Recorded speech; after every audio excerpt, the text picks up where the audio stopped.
নমস্কার, আমি শ্রাবন্তী। আমার বং বাংলা ন্যারেটিভস চ্যানেলে তোমাদের সবাইকে স্বাগত। কেমন আছো সবাই? আশা করি আমার বন্ধুরা সবাই খুব ভালো আছো, সুস্থ আছো।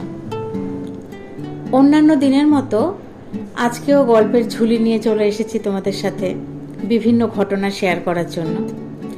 আজকে ঝুলিতে রয়েছে দুটি ঘটনা, দুটি সত্যি ভৌতিক ঘটনা। তাহলে আর দেরি কেন, চটপট শুনে ফেলা যাক আজকের ঘটনা দুটি।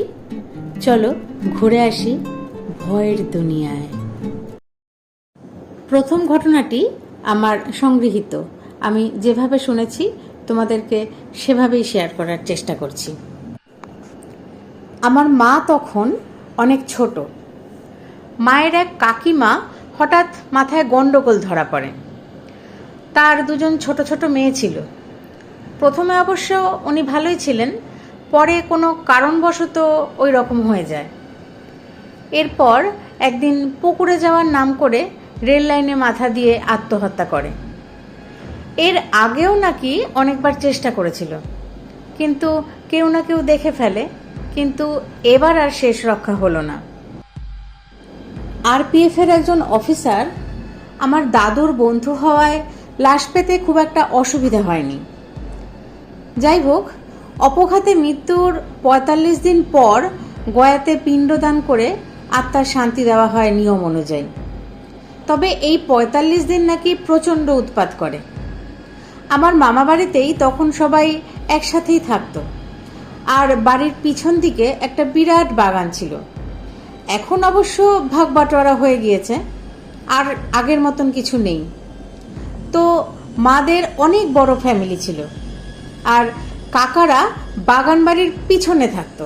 তাদের বাড়ি যেতে হলে ওই বাগান পেরিয়ে যেতে হতো।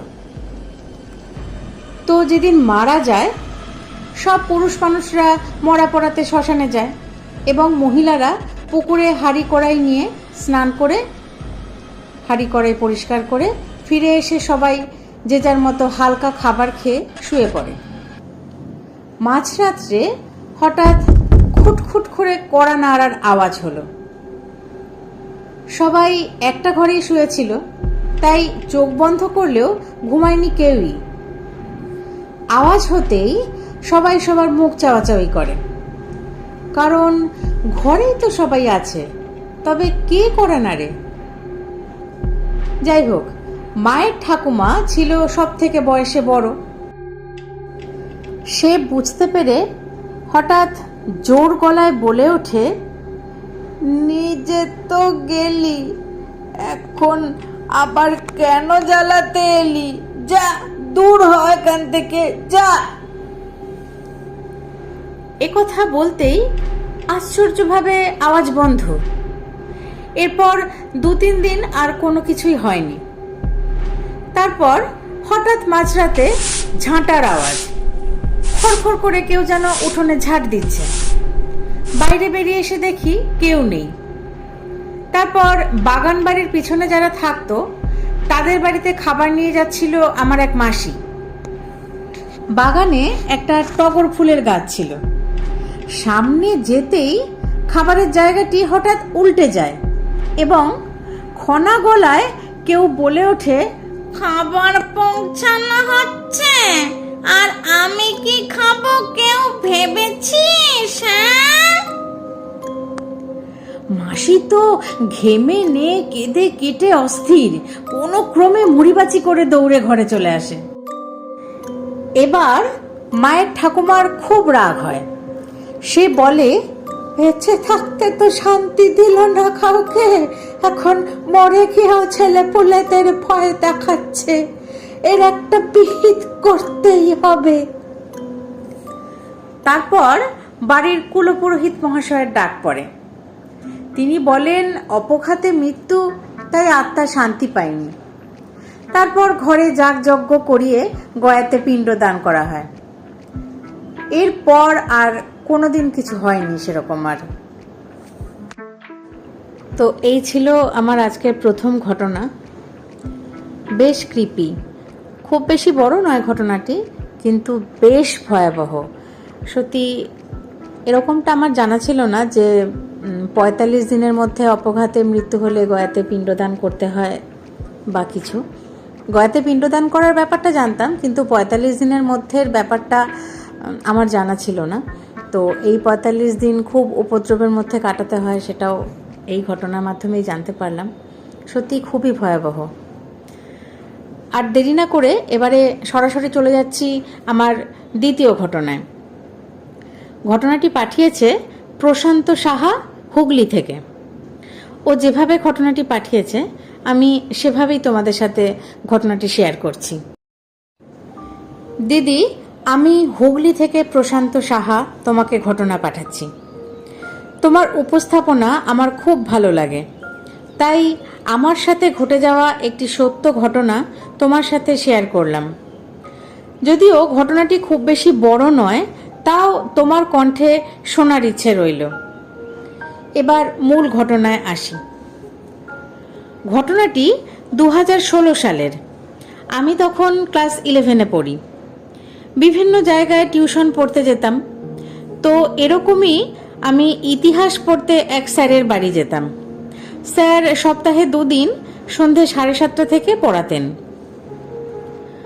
আমরা 6 জন একসাথে স্যারের কাছে পড়তাম। এরকমই একদিন পড়তে গেছি। সেদিন ছিল স্যারের জন্মদিন। জন্মদিন উপলক্ষে ম্যাডাম মানে স্যারের স্ত্রী আমাদের সকলকে রাতে খাওয়া দাওয়া করে যেতে বলল। 9:30টায় পড়া শেষ হবার পর আমরা খেতে বসলাম। খুব আনন্দ করে আমরা সবাই খেলাম। এত বেশি খাওয়া হয়ে গেল যে শেষে পায়েসটা আমি আর খেতে পারলাম না। ম্যাডাম তখন পায়েস একটা বক্সে ভরে আমায় দিয়ে দিলেন। স্যারের বাড়ি থেকে বেরোতে প্রায় 11:45 বেজে গিয়েছিল। আমার সাথে সরোজ বলে একটা বন্ধু অনেকটা এসে 4 রাস্তার মোড় থেকে আলাদা হয়ে যেত। এখান থেকে আমার বাড়ি আরো 5-7 মিনিট মতো লাগে সাইকেলে। রাস্তাটা বেশ অন্ধকার আর নির্জন। আমি একটু জোরেই সাইকেল চালাতে লাগলাম, পায়েসের বক্স হ্যান্ডেলে ঝোলানো। হঠাৎ সাইকেলটা খুব ভার অনুভব করলাম। পিছনে কেউ বসলে যেমন ভার হয় ঠিক তেমন। আমি কিছুতেই আর জোরে সাইকেল চালাতে পারছি না। সাইকেলের গতি ক্রমশ কমে আসছে। আমার ভীষণ ভয় করছিল, তাও মনে সাহস রেখে যথাসম্ভব জোরেই সাইকেল চালানোর চেষ্টা করছিলাম। হঠাৎ পিছন থেকে খোনা গলায় কে যেন বলে উঠল, ওই পায়েসের প্যাকেটটা আমায় দিয়ে যা না রে, কতদিন পায়েস খাইনি, না দিলে এক্ষুনি তোর ঘাড় মটকে দেব।